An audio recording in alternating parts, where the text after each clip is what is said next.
With Cheddar. Catching you up on all the market headlines you may have missed. Uber shares are soaring this morning. Amazon is crushing earnings estimates in its last quarter. Delivering all the news you need to start your day. By the way, is anyone looking at the video that we're running? Yes, and I love it. It's actually hysterical. Wake up with us. Check out Wake Up with Cheddar. Business news with a twist.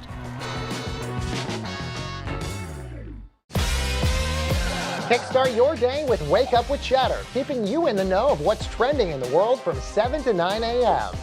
Then stick around for Opening Bell. We'll dive into what's driving the markets, featuring interviews with top CEOs, newsmakers, innovators, and entrepreneurs from 9 to 11:30. And finish your day with Cheddar's News Wrap, where we'll recap the biggest stories of the day and discuss how they'll impact our future, live from 4:30 to 6 p.m. Why did TVs get so cheap? Why does NYC smell so bad? Why is the human foot a design disaster?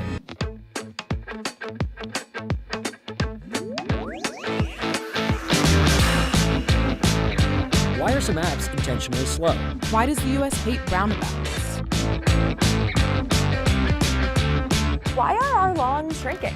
Why is the minimum driving age still 16?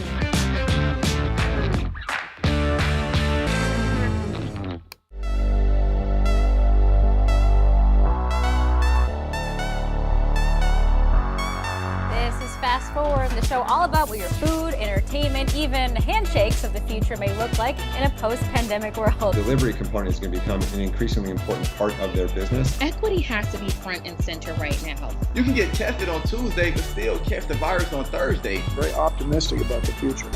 Check out Fast Forward, Mondays at 11:30 a.m.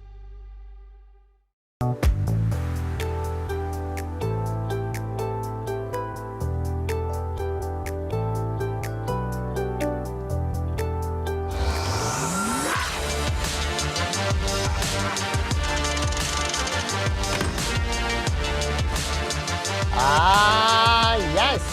Hello, everyone. Welcome to Cheddar Politics. I'm Baker Pachano in New York, joined by our JD Durkin in D.C. JD, only 61 more days until the 2020 November elections. And even bigger, JD, 26 days until we see Joe Biden and President Trump in the very first debate, moderated by Fox News' Chris Wallace.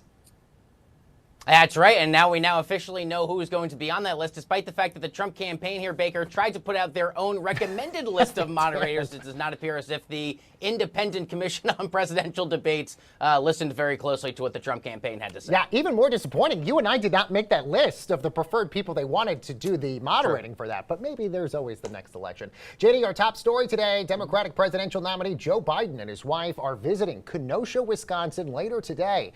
Biden plans to meet with Jacob Blake's family as well as community leaders and law enforcement officials. Now, this is Biden's first visit to Wisconsin as a presidential candidate, and it comes 2 days after President Trump's visit. The former VP said that the goal of his trip is to bring different parts of the community together. Now, Biden says the justice system should also do its job to determine whether the officer who shot Blake should be prosecuted, as well as the officers involved in Breonna Taylor's death. That, of course, in stark contrast to President Trump. He's defended the police officers during his own trip to Kenosha on Tuesday. We're getting completely different visits, really, JD, from when President Trump went there on Tuesday to when Joe Biden is going on Thursday. Joe Biden effectively is having sort of a community meeting, essentially. President Trump, not so much the case. Well, it depends on which lane of focus each campaign is going to drive the message on. Of course, we know from the Joe Biden camp and that of the Democrats, they want the emphasis here, Baker, on the coronavirus handling. And, of course, if you're Donald Trump, you want this to be an issue about law and order. But it was incredible. I looked up a few days ago, Kenosha County, Wisconsin, the margin of difference between former Secretary of State Hillary Clinton and Donald Trump in 2016, 255 votes. It is, of course, a so-called pivot county, voted twice for Obama, then for Donald Trump. There are electoral and political implications to this trip as well, Baker. Absolutely, JD. And it's interesting because a lot of those pollsters who look at these quote-unquote shy Trump voters that live in Kenosha, Wisconsin, these are potentially voters on the fence, maybe would vote for Joe Biden, voted for President Trump in 2016. And for a lot of those voters, this issue about crime and the protests is a very important issue to a lot of them. So something completely to watch for the next 60 days or so. Yeah, it absolutely will be. Meanwhile, President Donald Trump making waves in the great state of North Carolina with remarks about mail-in voting, appearing to encourage voters to vote twice. Send it in and then go make sure it counted. And if it doesn't tabulate, you vote. You just vote. And then if they tabulate it very late, which they shouldn't be doing, they'll see you voted and so it won't count. So send it in early and then go and vote. And if it's not tabulated, you vote. And the vote is going to count. You can't let them take your vote away. These people are playing dirty politics.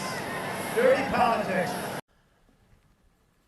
Okay, so here's the interesting thing, Baker, is that I know that moment made headlines, but I intentionally did not watch the clip because I knew we were going to do it in the show and I wanted to see it for myself. And I was like, okay, did he really? Yeah, no, he exactly did. Of course, the practice of voting twice is, of course, illegal. But regardless, that was his message in North Carolina, Baker. Yeah, all 50 states, JD, it's illegal to do that. Now, interesting, the president trying to do a little bit of a cleanup act on this. He's been tweeting quite a few times saying, make sure your vote counts, it's counted, sign and mail in your ballot as early as possible. Obviously trying to do just a little bit of cleanup work while also not saying, by the way, I didn't tell you by accident to commit a felony by voting twice. Yeah, well, I think we could be in for a few more eyebrow-raising comments from the president as he continues to try and poke holes in the spirit of mail-in voting for the next 60 days or so. I'm sure that's not going to be the last time you and I sit there like, did he really say that? Yes. No, we're going to have a running segment on this show that will basically be, did he say that? And you shouldn't do that because it's against the law. But of course, we'll continue to monitor that and see if we get a segment out of that. Meanwhile, JD, now two of the most unlikely political conventions in American history now are over. And now we're getting our very first look at what polling looks like in the aftermath of both the DNC and the RNC. So Joe Biden continues to lead President Trump in just about every poll out there, JD. But the race is tightening. It is getting a little bit closer. Look at these. We got some new Fox News polls last night.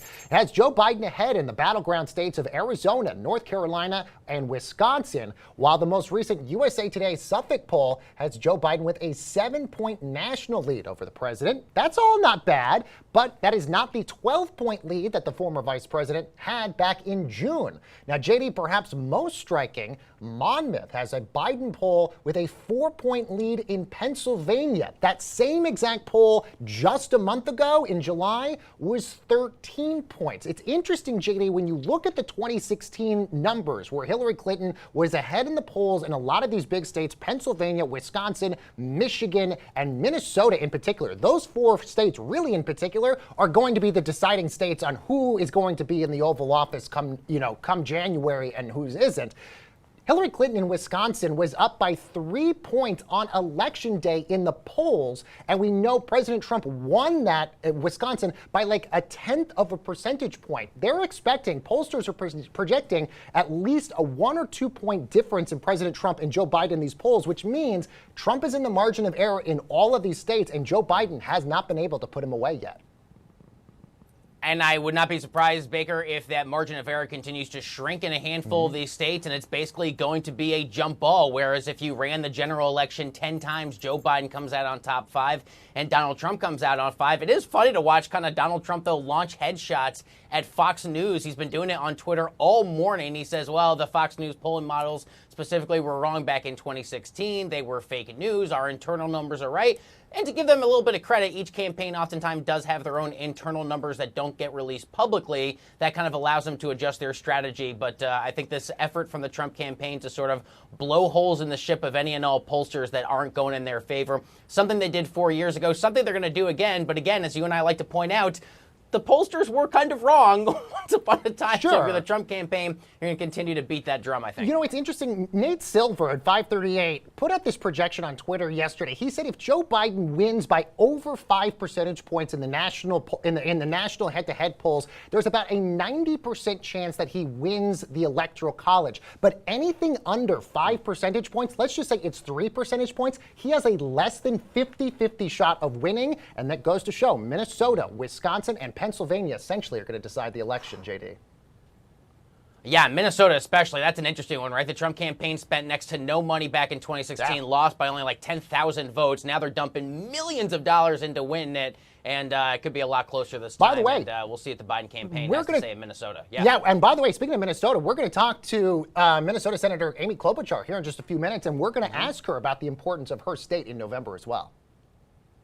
Yeah, it's going to be very important for both campaigns. Now, in a year when election night could turn into an election week or election month or election many months, Facebook now says it will ban new political advertisements from running the week leading up to November 3rd. Keyword there being new political polls, or ads, excuse me. CEO Mark Zuckerberg explaining his reasoning in a new post. Here's what Zuck had to say. He wrote, quote, "I'm concerned about the challenges people could face when voting. I'm also worried that with our nation so divided and election results potentially taking days or even weeks to be finalized, there could be an increased risk of civil unrest across the country."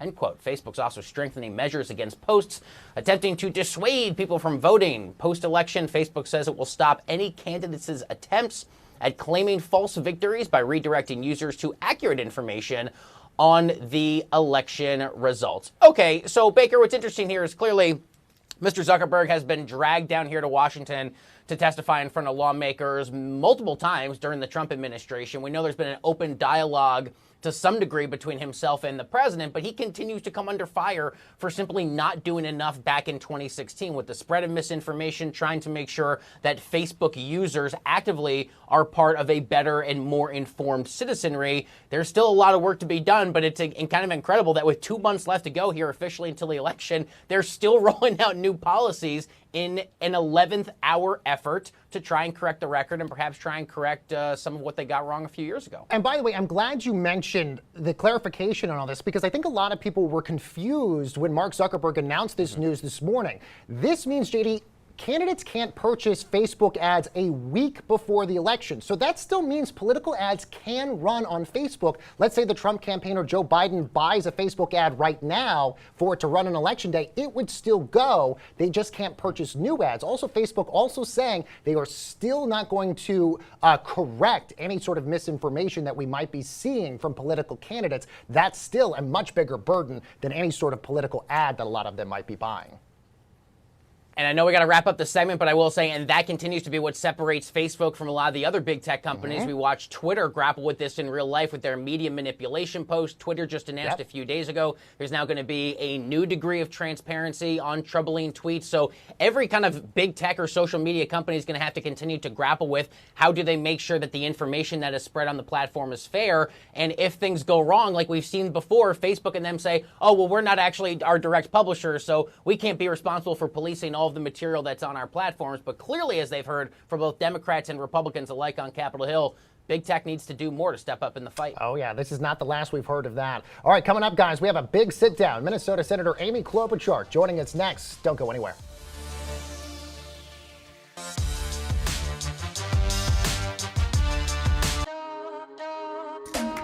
Been looking forward to floating, but we've been thinking about floating in space, not floating on the stock market. We need to operate from a place of courage. The biggest threat to the Bay Area is that you start only building things and solving problems for people like you. And while that will create a lot of innovation, it's not enough. We're feeling good, but never complacent. I heard the great Jeff Bezos say, if you invest in things that's going to change people's lives, it's a win-win.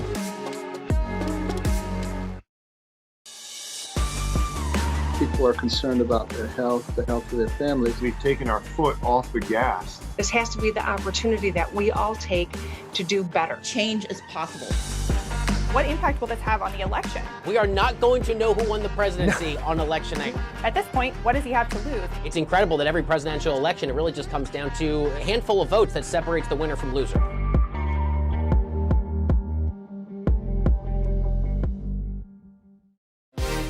These long-standing issues of representation and inclusion have yet to receive solutions, and we're bringing you this show on Cheddar to address these matters head-on. The Paycheck Protection Program was not designed to help those who are Black or Latino. We can reframe the story for ourselves. Right now, the point is to be uncomfortable in order for us to unlearn some things that are really going to move us forward in this conversation. This is our future.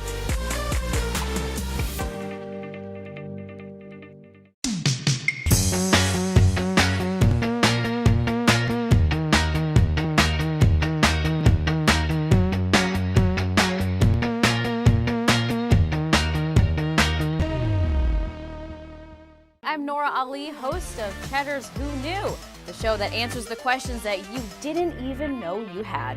Each week we feature short topical stories that help explain the world around us.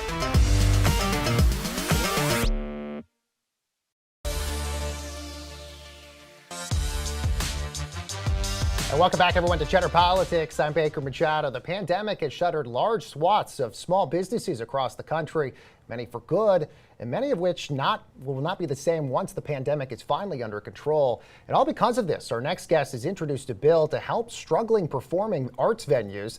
And joining us now to discuss that and so many more stories is Senator Amy Klobuchar of Minnesota. Senator Klobuchar, great to have you back here on Cheddar. Well, thank you. Let's start broadly. Why this specific bill when we're seeing so many businesses struggling right now? Well, first of all, we've learned something during this pandemic. Well, we've learned a lot of things, but one of the things we've learned is that not all employees, not all businesses are affected in the same way.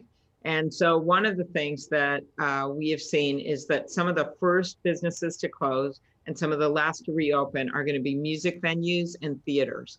And you have got places like First Avenue in Minnesota, where Prince would never have been Prince without First Avenue.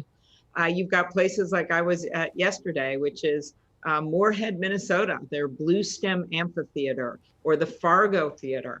It's not just Austin, as cool as our music scene is. It's not just Nashville. It is also some of these mid-sized cities who have one music venue or one theater that people go to all the time. And we do not want to let the music die during this pandemic. Enough people have died without letting the music die. So the whole idea with the bill, it is bipartisan. I've got 9 Republican senators on it, as well as a whole lot of Democrats. And the whole idea is to make sure that these businesses and their employees can make it through the next 6-8 months so we can get out the other side and still have music in America.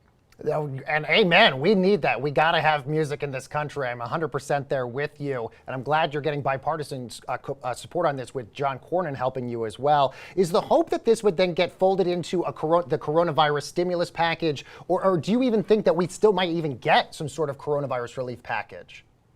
I never give up hope. And, you know, we had the Speaker Pelosi and Senator Schumer in the last real negotiation said, we'll meet you halfway. And then they still balked and walked away, the White House and Mitch McConnell. And so the hope is when we get back there, having been in rural Minnesota the last few days, there are a lot of farmers who are hurting, rural hospitals, a lot of issues for the small towns out there. And I'm hoping my Republican colleagues are listening, because there is just no way we're going to be able to get out of this in a month. And everyone knows that. It doesn't matter how many arias they sing from the balcony of the White House or all their fancy stagecraft. The fact was 3,600 people died during that Republican convention. The fact is we have a lot of small businesses that are shuttering down. And my whole view here is you've just got to make it through this next 6 to 8 months so we can come out the other side. And you simply, in the case of the music venues, you can't go stand in a mosh pit in the middle of a pandemic. We know that. And so we've got to start looking at what we can do to make sure that the underpinnings of our economy, especially the small businesses, the big ones can always make it. I mean, Live Nation Ticketmaster got $500 million from the Saudi wealth fund invested in them during the pandemic. Well, that is not true of First Avenue in Minneapolis. Yeah, those independent music venues are hurting so badly, and you just have to hope we're still going to be able to go see a lot of them down the road. I do want to pivot now and talk about the November election. Obviously, Joe Biden going to Kenosha, Wisconsin today. He's going to be talking about the unrest that's been happening in that town for a while. It's incredible to think, Senator Klobuchar, this really all started in your home state in Minnesota with George Floyd quite a few months ago. What has been your reaction that this issue has continuously persisted for this many months right now? Well, it has persisted just like racism persists in our country. There is systemic racism, and we know that. And we saw George Floyd's life evaporate before our eyes. And that's why that case is being prosecuted by our Attorney General, Keith Ellison. It is why we are working as a community to gain back trust. But it's also why we need to pass police reform. So one of the reasons that it has persisted is that The president and the Republicans in Congress blocked police reform. That's one problem. The other problem is that the president continues to divide people when it comes to race issues. We know he does it every day. He tries to sow chaos. As Joe Biden said, that is his lifeline. That's the only way he thinks he can win the election. I was listening to your amusing discussion beforehand about he's telling people now to vote twice. Seriously, it is another example. Remember the goal here. He wants to sow chaos. So I think it's really important. The speech that Biden gave in Pittsburgh was so important about how we do stand behind righteous protests, but rioting is not protest. Looting is not protest. That is lawlessness. And I also think it's important to talk about the fact that this all happened under Donald Trump's watch. Not only the issues that we're seeing with divide, but also the fact that people aren't safe in Donald Trump's America because of the pandemic. He is the one that didn't have a testing regime in place. He is the one that didn't work immediately with the rest of the world toward a vaccine. And believe me, people know he's trying to use this as a wedge. And they, bottom line, in the suburbs of Minnesota, in the rural areas, know they still can't visit their grandma at the nursing home. Senator Klobuchar.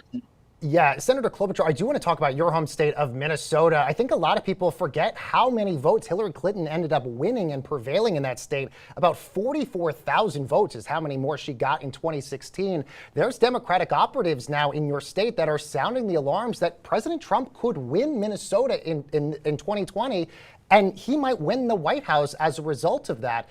Are you feeling the same sense of urgency on the ground, and could your state be the tipping point here? First of all, I always feel urgency on the ground. I'm the one that once put up 3,000 lawn signs in a local race when I had no opponent. So I believe that you fight for every single vote and you ask for every single person's support. And certainly our state has had a lot of close races throughout time, recounts and the like. So we never take one thing for granted. But even the recent morning consult poll, the most recent poll in Minnesota, showed that Joe Biden was up 7 points over Donald Trump.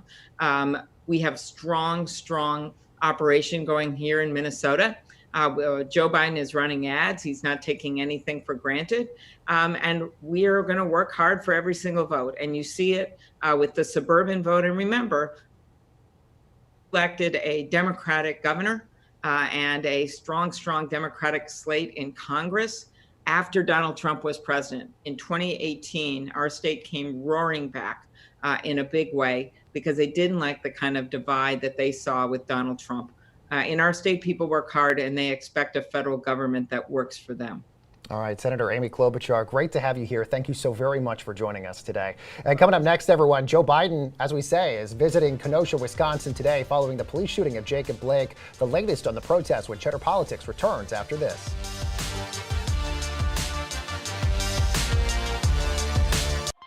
Catch us every weeknight for our run-through of the day's biggest headlines, including politics, business news, personal finance, entertainment, pop culture, trending stories, and more. We'll reflect on the day's top stories. This can't be a problem that gets pushed off to the next generation and the generation after that. And dive deep into how it'll impact our future. I like that, Brad. We get to the point of everything you need to know, keeping you informed of what's happening in the world around us.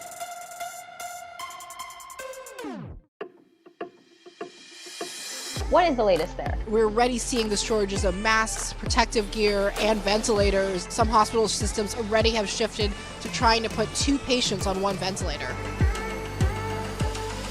This did not begin with George Floyd. How did we get to this point? The Protests of Black Americans is committed towards eradicating racism, which is the other virus no biopharmaceutical company can develop a remedy for. I'm Kristen Scholler, anchor of Cheddar's Opening Bell. Catch us every day for the opening of the markets on Wall Street, featuring insightful interviews with some of the most innovative minds. I'm Nora Ali, host of Between Bells. Take a lunch break with us, serving up some great conversations, chill guests, and high energy. I'm Brad Smith, host of Closing Bell. A sweet finish to your business day, covering the close, after hours earnings, and so much more. Baker, are you ready for some good news? Oh, yes, you betcha, indeed. Give me that good news. Yes, thanks to the Nature Conservancy, a river running through Zion National Park will be preserved forever. Researchers have successfully managed to reverse stroke damage using human skin cells. Congratulations are in order for MIT's first ever Black woman student body president in 159 years.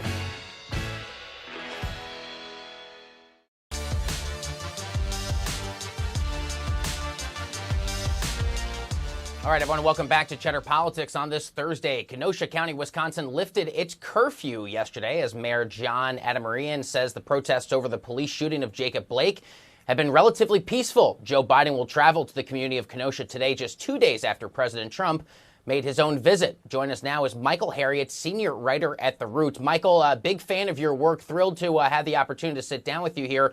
And I want to start with this element of how we're watching the Trump campaign frame this argument on their terms of law and order. We are seeing the current president kind of weaponize community unrest to emphasize community safety. Michael, how concerned are you that Donald Trump right now can make this a winning issue with 2 months left to go before the election?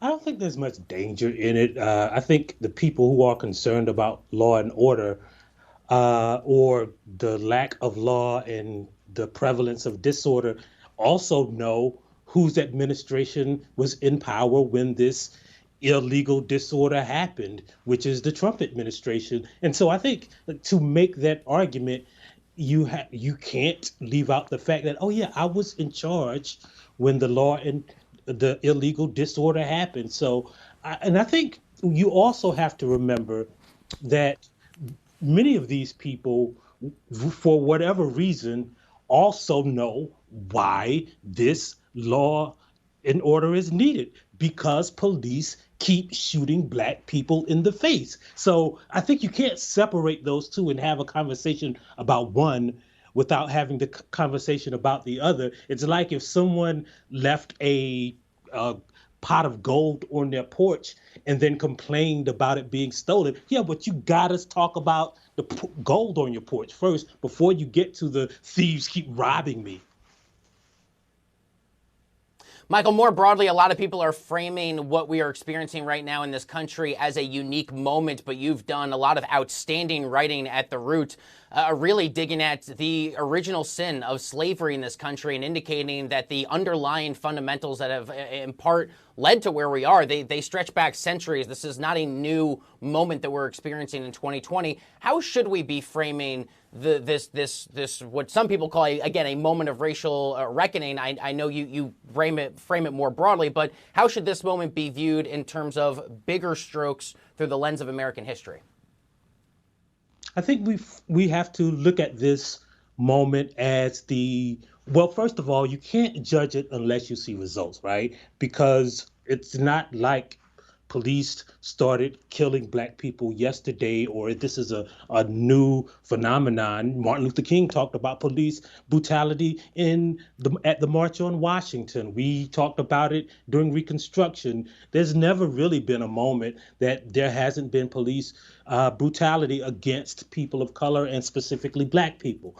So, it's not a new phenomenon, and the only way we can judge this moment, if it is a reckoning, is by the results. There has been no meaningful police reform. There have been no meaningful prosecutions of the cops who killed Breonna Taylor, or the people who killed Ahmaud Arbery, or any of these cases that have launched into the national spotlight. So, a year from now or a few months from now, we might still be calling for the cops to be arrested who killed Breonna Taylor. And if that is true, then how will we judge this moment? It will be just a moment when, for a few days, white people tweeted Black Lives Matter and then moved on. So we have to judge this moment from the large lens of history. And I don't know if there has been a reckoning yet.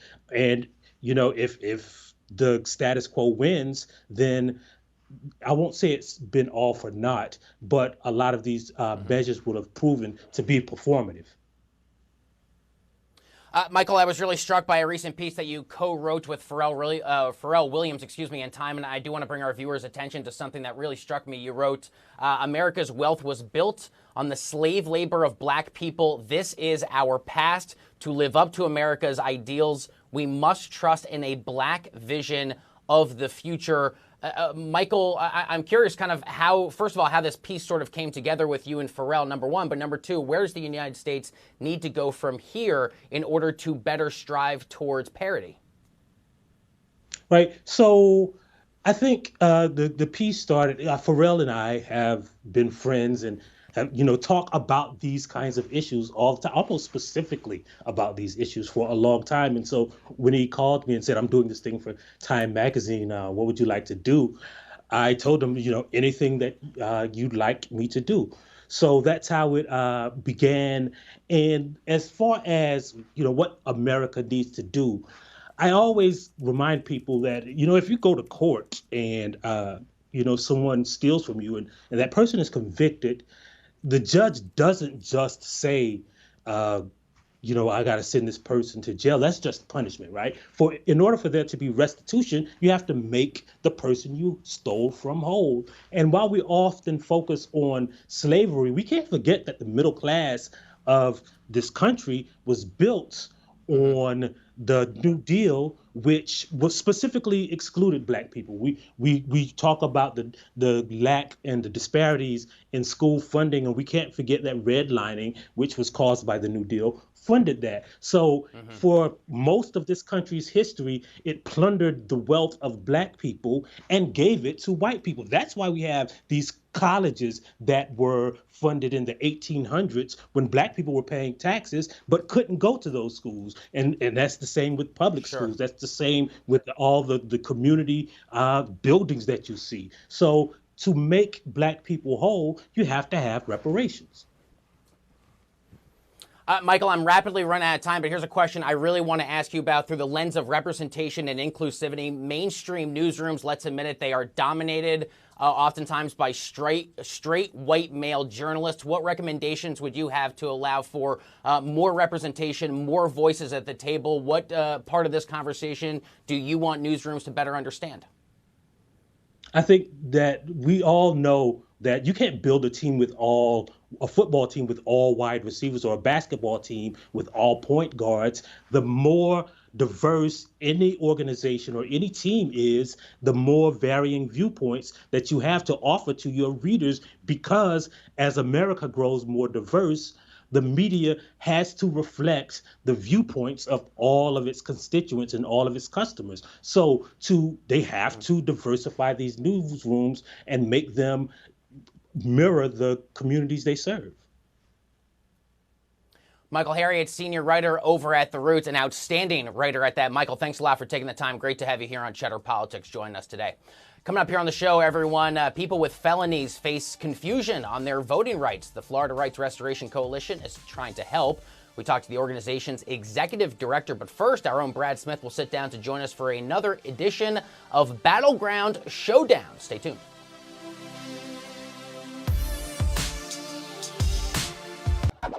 Looking to start your morning with the best in business news? Check out Wake Up with Cheddar. Catching you up on all the market headlines you may have missed. Uber shares are soaring this morning. Amazon is crushing earnings estimates in its last quarter. Delivering all the news you need to start your day. By the way, is anyone looking at the video that we're running? Yes, and I love it. It's actually hysterical. Wake up with us. Check out Wake Up with Cheddar. Business news with a twist.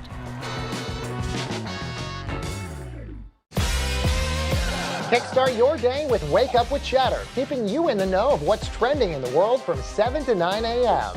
Then stick around for Opening Bell. We'll dive into what's driving the markets, featuring interviews with top CEOs, newsmakers, innovators, and entrepreneurs from 9 to 11:30.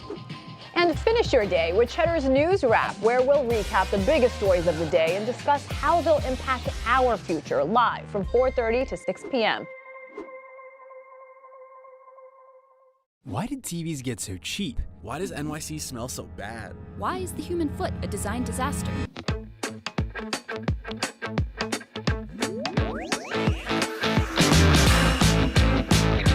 Why are some apps intentionally slow? Why does the U.S. hate roundabouts? Why are our lawns shrinking?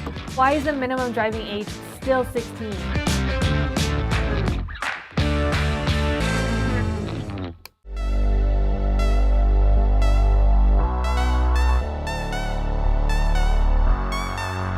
Fast Forward, the show all about what your food, entertainment, even handshakes of the future may look like in a post-pandemic world. The delivery component is going to become an increasingly important part of their business. Equity has to be front and center right now. You can get tested on Tuesday but still catch the virus on Thursday. Very optimistic about the future. Check out Fast Forward, Mondays at 11:30 a.m.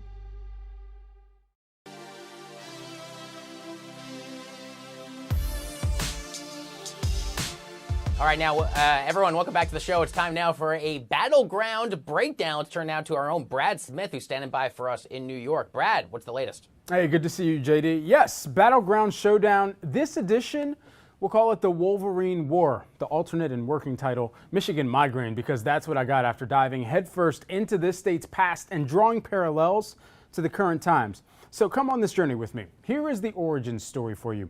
Though Clinton had 5% leads in the polls ahead of the 2016 election, the state went to Trump with his closest margin of victory nationally. That win margin, just 0.25%, which means a state with a population of over 9 million. In that state, less than 11,000 votes decided the winner of the Great Lakes state in 2016. It's also worth noting the delta in voter turnout between 2008 and 2016. There was a decline of nearly 400,000. So that's your backstory. Now let's talk about the strengths or momentum that I expect the existing president, Trump and Pence, to lean into for this Motown showdown. Two keys to winning Michigan will likely be Western Michigan and assuredly working class voters. For the latter, the Trump campaign has been on a blitz in the state, plus a visit to Michigan's Ford plant making ventilators amid COVID-19 response efforts. BT Dubs, he still wasn't about the wear a mask lifestyle back then, so we'll see if this trip paid off or backfired come November. Regarding the former, though, Western Michigan, Grand Rapids, is a major city sitting in a red county, which was won by a margin of about 3%. So while it's not totally unattainable, it will definitely require significant effort there to retain it. And as for the cracks in the road for Trump and Pence, well, black voters and auto unions. I'm old enough to remember that during the Democratic presidential primaries, the former Veep, he won the vote of black Americans by just over a 2-to-1 margin, 66% to 29%. In addition, for a state that houses the Motor City, the 400,000 member United Auto Workers Union, they endorsed Joe Biden. That is a potential boost in his efforts to win over working class voters in states that will decide the November 3rd election. Now, Biden is riding some of this Joe-mentum after winning the Michigan primary, and counties that are associated with major cities, they account for 44% of 2016 vote turnout. So, Detroit, Flint, and Ann Arbor, they will be key to watch. Now, the potential secret weapon that I expect President Trump and Mike Pence, Vice President Pence, to lean into in the Wolverine state, it's law and order. Now, Michigan is no stranger to confrontations between citizens and law enforcement, perhaps most notably black residents and the Detroit Police Department in the late 1960s. 9,000 members of the U.S. National Guard were deployed by Michigan Governor George Romney. President Lyndon B. Johnson then sent U.S. Army troops to help quell the city's violence. Now, the question is whether Michigan residents believe that that is the correct response in modern-day America. Trump has been known and become known for summoning law and order in his campaign, similar to Nixon in '68. Worth adding that Michigan actually voted for Hubert Humphrey in 1968, and Humphrey was the VP of Lyndon B. Johnson and campaigned in Michigan on a message of peacekeeping, preventing violence, and also listening to the voices of those who have gone unheard. Now, all of this to say, the key to winning Michigan could come down to whether Trump can sell to Michigan voters that he is America's peacekeeper, even after almost 4 years of evidence for them to filter through themselves. In summary, by the numbers, 5 counties that had a win margin of less than 5% to either candidate in 2016, that could account for upwards of 570,000 voters. That number jumps to a possible 1.3 million votes in counties with a win margin of less than 9%.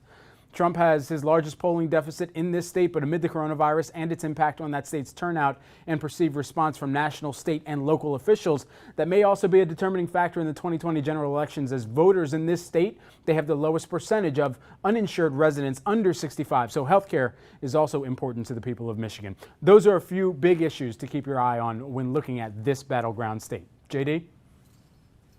Fantastic breakdown on one of the most important states as we inch closer to the election. That's our very own Brad Smith for us live in New York. Thanks a lot, Brad, for taking the time. All right, let's continue the conversation about voting in our next segment, which is, of course, a part of our American Voter Series. People with felony convictions in the state of Florida are facing confusion over their voting rights. Dozens of lawyers across the state are helping these individuals register to vote by working with the Florida Rights Restoration Coalition to determine if the individuals in question have any outstanding financial obligations. Joining us with that and much more is Desmond Meade, Executive Director of the Florida Rights Restoration Coalition. Great to have you taking the time here for us here, Desmond. So since 2018, your organization has registered thousands of people who have felonies to their name, to their record in the past. Why is there still so much confusion around voting rights? This is something people hear about from time to time, but may not otherwise know the full story. Well, first of all, JD, thank you for having me on. This confusion has been going since we passed Amendment 4 November of 2018, when we had politicians that insisted on putting their hands in it and enacting some type of legislation that actually codified the need to pay legal financial obligations. And so with the ensuing court battle, there's been a lot of back and forth, and we've been trying so hard to just pierce through all of that, because at the heart of all of these conversations are the lives of real people who want to move on with their lives and be able to participate in our democracy. Walk me through the actions as we understand them from the state's Republican Governor Ron DeSantis. There's talk of signing a law that requires people convicted of serious crimes to pay fines before they can vote. What do we know about what the governor is trying to accomplish, and has there been backlash on the ground in the state of Florida? Well, I can't read the governor's mind, but I could definitely read his actions. And what we've seen was that after he signed into law legislation that required that we paid outstanding legal financial obligations before registering to vote, organizations such as the ACLU, the Legal Defense Fund, Southern Poverty Law Center, they filed suit claiming that those fees were indeed poll taxes and unconstitutional. Just last May, a federal judge ruled in favor of the plaintiff, saying that, yes, in fact, a lot of those fees that Florida was trying to make us pay were indeed poll taxes, and whether there was any other legal financial obligations that were attached to a person's convictions, just the mere fact that a person is poor should not prevent that individual from being able to vote. And so after we've won that case, the governor in the state insisted on appealing the judge's ruling, and has even asked the 11th Circuit to issue a stay on the ruling that prevented us from really registering a lot of returning citizens here in Florida. But we've been managed to fight through that, with our fines and fees fund that we've been raising millions of dollars from folks throughout the country, throughout the state of Florida. You had Michael Jordan, who donated $500,000. You had LeBron James donating $1 million, and so many other folks are chipping in to free democracy here in Florida. What we're seeing is a governor and a state that's trying to force an American citizen to choose between putting food on their kid's table or voting, or to choose between paying rent or voting. And that is totally against all the principles that we know our democracy has been built on. Desmond, before we wrap here, some people who have felonies to their records may not even know whether or not they owe money. They may not know their voting status. They may even feel disincentivized from even trying to show up and take a part of their basic rights of enfranchisement. What would you say to them? What guidance, what recommendations would you make to make sure that they are part of a more informed citizenry and that they know their path forward? JD, I'm glad you asked that question, because Florida Rights Restoration Coalition is here to help every one of the 1.4 million returning citizens that want to vote. And let me tell you what we're seeing. Just last week, we received a text from one of our canvassers that talked about a woman who was given 6 months to live. And her dying wish is that she be able to cast a ballot for the first time in her life, right? She never believed that this day would come, but here it is coming upon her, and she's hoping that she would live long enough to cast a ballot. And we've been seeing that type of energy with returning citizens throughout the state of Florida. We know that right now there's 125,000 registered voters of people who've had previous felony convictions, and that list is growing, and we are paying people fines and fees and giving them that opportunity to be able to participate in elections. We have a guy who said if it was a dog catcher race going on, that they're going to go vote. All right. And so the level of energy and excitement about voting is something that even I personally experienced when I voted for the first time in over 30 years just a couple of weeks ago. And I'm telling you right now, we're fired up, we're ready to go. And as we're overcoming these obstacles, that we're definitely going to impact the elections in the state of Florida. First time in 30 years. First of all, personally, may I say congratulations to you, Desmond, and outstanding work that you and your colleagues are doing. That's Desmond Meade, Executive Director at the Florida Rights Restoration Coalition. Thanks a lot, Desmond. We'll continue the conversation with you soon. Coming up here on the show, we take a closer look at the rise of Saudi Crown Prince Mohammed bin Salman. Much more on the other side of a quick break.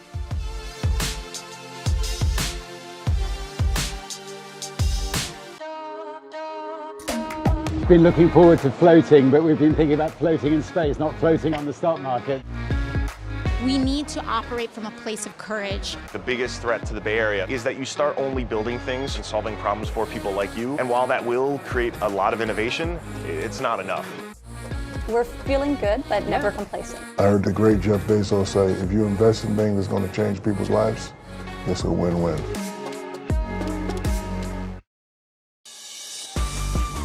People are concerned about their health, the health of their families. We've taken our foot off the gas. This has to be the opportunity that we all take to do better. Change is possible.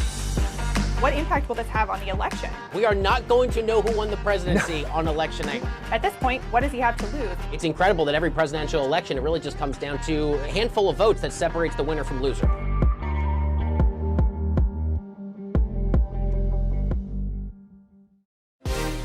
These long-standing issues of representation and inclusion have yet to receive solutions, and we're bringing you this show on Cheddar to address these matters head-on. The Paycheck Protection Program was not designed to help those who are Black or Latino. We can reframe the story for ourselves. Right now, the point is to be uncomfortable in order for us to unlearn some things that are really going to move us forward in this conversation. This is our future.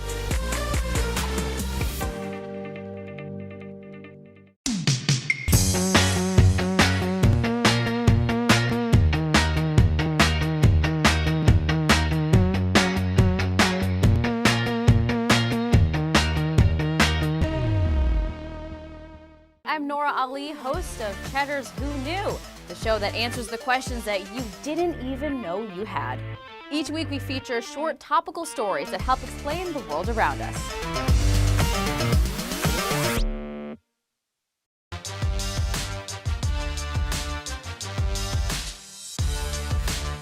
And welcome back to Cheddar Politics, everyone. President Trump has spent part of his time in office working on relationships with foreign leaders that have strongman and autocratic tendencies. That includes both established leaders like Russian President Vladimir Putin and new faces like Saudi Crown Prince Mohammed bin Salman, whose meteoric rise could change the world for decades to come. Joining us now is Justin Sheck, reporter over the Wall Street Journal, and also the co-author of that book right there, Blood and Oil, Mohammed bin Salman's Ruthless Quest for Global Power. Justin, great to have you here. Thanks so much for joining us. So let's start with the Crown Prince's origins. Where does his rise to power really begin in this story? So he had sort of an unlikely rise to power. Unlikely for someone who's a member of the royal family. His father, who's currently the king, was the governor of Riyadh for a long time and was pretty far down in the line of succession. The Saudi crown has gone from brother to brother for decades. And he had multiple brothers between him and the throne who were older and were set to become king. But a couple of them died, and he ended up as crown prince. And then, there was an effort by the family of the prior king to try to cut Salman, the father, and Mohammed bin Salman out of the line of succession. And so Mohammed bin Salman in his 20s had to fight really hard against loyalists to the prior king and the prior king's family who wanted to keep him and his father from gaining power. And so his real first most important talent was being the most creative and ruthless at Saudi palace intrigue. Justin, we know the Crown Prince has a friendly relationship with Jared Kushner, and a lot of us forget President Trump's very first foreign trip as president was to Saudi Arabia. What significance did that have on his relationship with the Crown Prince? So like so much else with the Saudi-U.S. relationship, you need to go back in time a little bit and remember the Saudi government and the U.S. government have this long-standing alliance based on the U.S.'s need for Saudi oil and Saudi Arabia's agreement to keep providing that oil and, contribute to stability in the region. The thing is, the U.S. has become independent of foreign oil in recent years. So that foundation of the relationship and the foundation of the relationship between these old Saudis and these old, Reagan and Bush era U.S. government officials, it sort of isn't there anymore. So Mohammed bin Salman was very smart in understanding he could create a new relationship and a new basis for that alliance by going to Jared Kushner and by offering Kushner something that he really wanted, which is the prospect of a greater acceptance of Israel by the Arab nations. And that relationship between the two of them has sort of replaced the historic Saudi-U.S. alliance. My co-author and I, Bradley Hope, we are of the opinion that MBS has gotten a lot more out of the relationship than Kushner. It helped solidify his image in Saudi Arabia as someone who could be the custodian of the U.S. relationship and who could revitalize relations with Saudi Arabia's most important foreign ally. But it's very important for Mohammed bin Salman. For Jared Kushner, I think it's not unhelpful, but it hasn't been quite as beneficial. That's really interesting, Justin. I only have about another 90 seconds left with you, but we can't really talk about U.S.-Saudi relations without talking about Jamal Khashoggi whatsoever. What approach did you take to your reporting on that, and what did you learn maybe about the developments of his death and his murder with the Crown Prince? So one chunk of our book gets into an earlier incident where the same official working for Mohammed bin Salman, who the U.S. government says was in charge of the Khashoggi affair, a guy named Saud al-Qahtani, undertook or led, actually he was on the plane, another kidnapping of a prince who was sort of a dissident and was criticizing the kingdom, and he was in a very creative way kind of whisked from Europe back to Saudi Arabia and hasn't been seen since. And so I think there's a continuity in which in the context you can see where the Khashoggi event sort of fits into this bigger effort to silence critics, kidnap them, and do what's necessary. The real question comes with who made the decision to kill him. And what Mohammed bin Salman has said is, they were men working for me, but I didn't tell them to kill him. The question is whether these men thought did they have orders to kill him? Did they have implicit orders to kill him? And, the CIA said likely they were ordered to do so. But really, something that comes out in our book that isn't really widely out there in public is that Khashoggi had agreed to assist plaintiff lawyers in the U.S. who have been suing the Kingdom of Saudi Arabia over the 9/11 attacks. So I think there was more there in terms of what maybe upset the Saudis, the Saudi government about Khashoggi, and also what Khashoggi's own priorities were. We also report that he, not that long before he died, had approached the Saudi government asking for funding for a think tank in the U.S. So there's a more complex underlying relationship there. But still, the question of whether MBS said kill him has not been answered, and it's unlikely that it will be anytime soon. Wow, so fascinating. Justin Sheck, what a book you got right here. He's the co-author of Blood and Oil, Mohammed bin Salman's Ruthless Quest for Global Power. Really great stuff. Thank you so much, Justin, for joining us. And coming up next on Cheddar Politics, everyone, Joe Biden is putting his campaign yard signs in the Animal Crossing New Horizons video game. How the presidential candidate is grabbing the attention of the younger voters. That when we return.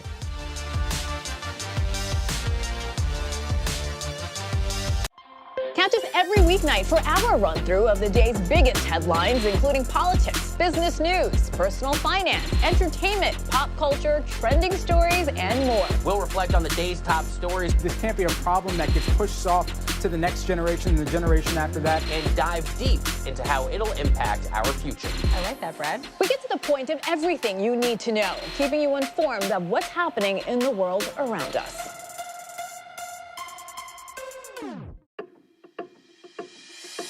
What is the latest there? We're already seeing the shortages of masks, protective gear, and ventilators. Some hospital systems already have shifted to trying to put 2 patients on 1 ventilator. This did not begin with George Floyd. How did we get to this point? The protests of Black Americans is committed towards eradicating racism, which is the other virus no biopharmaceutical company can develop a remedy for. I'm Kristen Scholler, anchor of Cheddar's Opening Bell. Catch us every day for the opening of the markets on Wall Street, featuring insightful interviews with some of the most innovative minds. I'm Nora Ali, host of Between Bells. Take a lunch break with us, serving up some great conversations, chill guests, and high energy. I'm Brad Smith, host of Closing Bell. A sweet finish to your business day, covering the close, after hours earnings, and so much more.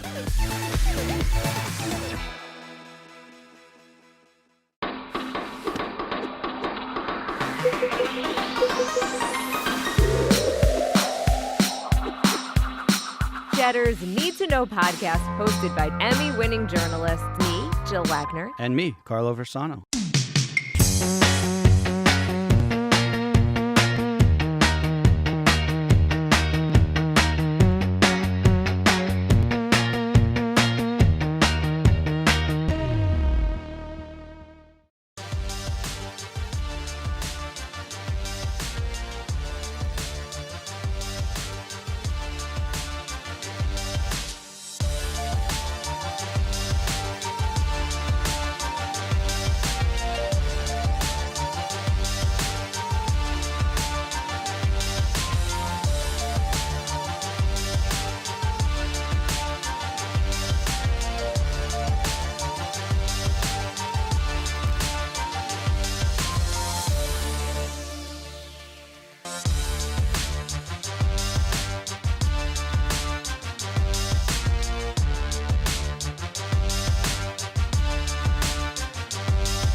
And welcome back, everyone, to Cheddar Politics. I'm Baker Machado. Following the news that Facebook won't allow the purchase of political ads a week before the election, Pinterest now announcing that they no longer will allow ads on election-related content either. That means when people search for terms like polling place or candidate names, the platforms did ban political advertising back in 2018. Pinterest says the updates are an attempt to direct their users toward resources instead of ads. The company will also give employees 8 hours of paid time off. That's the equivalent of a workday for civic engagement, which can be used to vote, serve as a poll worker, or other forms of civic or community engagement. All right, everyone, from the Biden-Harris campaign launching official yard signs in the Animal Crossing New Horizons video game to having the stars of Queer Eye appear at a grassroots fundraiser with Jill Biden, Joe Biden is pushing for the youth vote. So here to discuss further is Andrea Haley, CEO of Vote.org. Andrea, great to have you here. Thanks so much for joining us. So will this new thing that Joe Biden's doing help him with the youth vote? I think it's really interesting. I think that the tactic in general, we're seeing that campaigns in this day and age in 2020 are starting to shift from expecting young people to meet them where they are to they're going to the younger generation. And so meeting voters where they are is never a bad idea, and it's exciting to see these new tactics and to see the usage of this game, which reaches over 20 million young people across the nation. It's cool to see campaigns start to switch and pay attention to the youth vote. Yeah, exactly. I mean, he and Kamala Harris even took out an ad at the MTV VMAs right before Lady Gaga and Ariana Grande did their big presentation or their big performance there, which was really good ad placement there. We know celebrities tend to endorse Democratic candidates. Is there a way that maybe this does better in actually turning out the vote than maybe a typical celebrity endorsement? I think that when you're talking about turning out the vote, whether it's Republican or Democrat, that it's a cumulative effect of who the trusted messengers are, where people's eyeballs are, and where they're living, and how effective your messengers can be. And so I think that it's not kind of an either or, but more of an situation. And we've also seen, President Trump recently do something similar where he went to Barstool and went directly towards young voters there. I think they reach over 6 million young voters. So it's interesting. Usually campaigns are not reaching out to a younger generation. They don't, you really have a list of most likely voters, and young people are not on that. They haven't built up that voting history yet. And to see both campaigns switch tactics to go ahead and include young voters this year means that people are really, paying attention, and that they're trying to reach a younger demographic that, quite frankly, is one of the largest voting blocs in the country if they show up to vote. Yeah, indeed. Andrea, I only have about 60 seconds left with you. What was your take on President Trump saying in North Carolina for people to vote twice? Well, look, voting twice is the very same election fraud that he's been railing against. So it is illegal to vote twice. Do not vote twice. Vote.org discourages any kind of voter fraud. I think that it is, we have to really watch our words in this space and make sure we're giving people accurate election information so that we can participate in building a healthy and thriving democracy. And is there any concern with how much President Trump continues to go off mail-in voting that might deter the turnout? Yeah, I think that, we have to protect our election systems, and we have to make sure that we're building trust in our election systems. And we know that mail-in voting is safe and secure. We know Colorado's been doing it for cycles, that Washington does it, that Hawaii does it, So there's no evidence to say that there is a negative effect to mail-in voting. We know overall making voting more convenient for voters is something that is actually an election official's job to do. So to make sure that you have access to mail-in voting, to early voting, to voting in person, and having lots of polling locations, those are the most important things. And anyone who's trying to sow distrust in our system isn't looking to build a democracy where everyone has their voice heard. All right, Andrea Haley, CEO of Vote.org. Great to have you here, Andrea. Thank you. And that's going to do it for this week's edition of Cheddar Politics. Don't go anywhere, guys. More Cheddar is coming up next.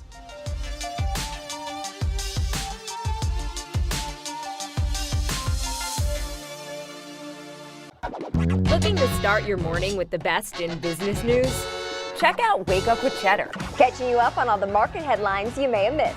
Uber shares are soaring this morning. Amazon is crushing earnings estimates in its last quarter. Delivering all the news you need to start your day. By the way, is anyone looking at the video that we're running? Yes, and I love it. It's actually hysterical. Wake up with us. Check out Wake Up with Cheddar. Business news with a twist.